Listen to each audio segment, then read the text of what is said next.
Hello everyone, today I will show you how to extract specific pages from a PDF file using Nitro Pro PDF Editor. Open your PDF file with Nitro Pro PDF Editor. Now click on this left sidebar page thumbnail option.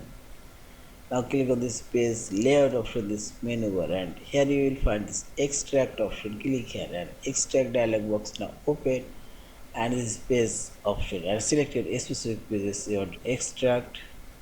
I'll extract page number 2 and 3, also page number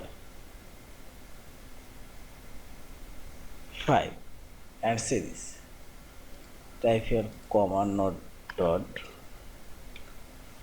and select extract and say this. Page number 2, 3 and 5 also extracted and say this. This is page number 2.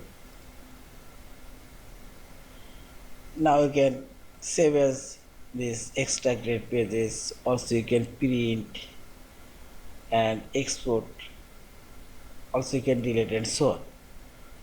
Yeah. And finally select this file option, save or save as a PDF file. Thank you for watching. Please subscribe, like, share and comments.